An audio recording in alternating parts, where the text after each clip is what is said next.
இந்த நாட்டில் எல்லாம் பெண்ணிய உரிமை பேசும், எல்லாம் பேசும். எனக்கு எதிராக மாதர் சங்கம்லாம் போய் மண்டிட்டு மனு கொடுக்கும், முறையிடும், எழுத்து போராடும், எல்லாம் பண்ணும்.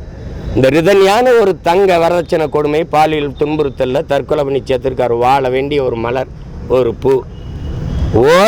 ஒருத்தர் பேசல. ஒரு அரசியல் இயக்கம், முற்போக்கு, பெண்ணிய உரிமை பேசுகிற பெருமக்கள், பெரியாரின் பெருந்தொண்டர்கள், பெண்களுக்கு எல்லா உரிமையும் பெற்றுக் கொடுத்தவர்கள், வரதட்சணை வாங்கி துன்புறுத்தி ஒரு பெண்ணை, வாழ வேண்டும் என்று கனவோடு போன ஒரு பெண்ணை, அந்த வீட்டு பெண், உங்க வீட்டில் பெண் இல்லையா, உங்களுக்கு உடன் பிறந்தவர் இல்லையா, உன்னை பெற்றவள் தாய் இல்லையா, பெண் இல்லையா, அவள் என்ன மனநிலை இருந்தாலும் 60 நாளில் தன் உயிரை மாய்த்து இறந்திருப்பாள். அந்த மனநிலை அவள் தெரிஞ்சிருச்சு.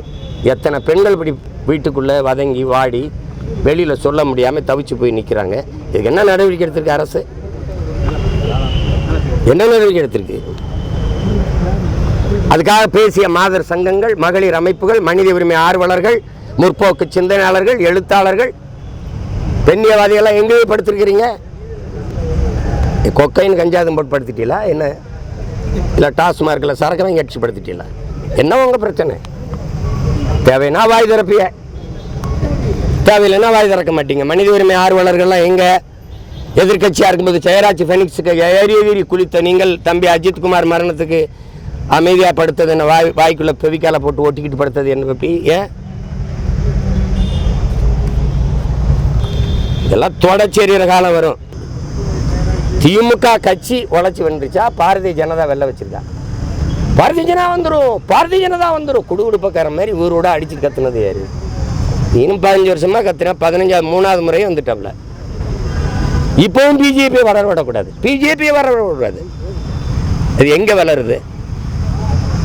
பிஜேபி வளர விடக்கூடாதுன்னு பேசுகிற பெருமக்கள், எதிர்கட்சியாக இருக்கும்போது கருப்பு கொடியும் கருப்பு பலூனும் பறக்க விட்ட பெருமக்கள் ஆட்சிக்கு வந்தபோது வெள்ளக்கொடி பிடித்தது ஏன்? எதிர்கட்சியாக இருக்கும்போது கோபேக் மோடி என்று முழக்கத்தை வைத்த நீங்கள் ஆட்சிக்கு வந்தபோது வெல்கம் மோடி என்று முழக்கத்தை முன்வைத்தது ஏன்? எனிமையா இருந்தவர் அதிகாரத்துக்கு வந்த பிறகு ஸ்வீட் எனிமையா மாறினது எப்படி? எப்படி அமலாக்கத்துறை சோதனை வந்தது, அது அமுக்குன மாதிரியே அமுல் ஆக்கமாயிருச்சு. எப்படி அமைதியாயிருச்சு? எப்படி வந்தார்கள், சோதித்தார்கள். சரி, என்ன நடந்தது? யாருக்காவது சொல்லுங்க, நீங்களாம் சொல்லுங்க. நேர்மையான ஊடகங்கள் நெஞ்ச தொட்டு யாராவது பேசுங்க. எங்கது 3 முறை நிதி ஆயோக கூட்டத்துக்கு வரமாட்டேன் என்று நெஞ்சு நிமித்தி சொன்ன நம்முடைய முதல்வர் ஈடி ரைடு வந்தன ஓடி வாரேன் மோடின்னு போனது யாரு? அங்கே போய் கையை பிடிச்சிக்கிட்டு கெஞ்சிக்கிட்டு நின்னீங்களா? கெஞ்சி நீங்கள் இந்த அமலாக்கத்துறை அந்த சோதனையை மூடுனீங்களா, இல்லை எதிர்த்து நின்று போரிட்டு முன்னீங்களா?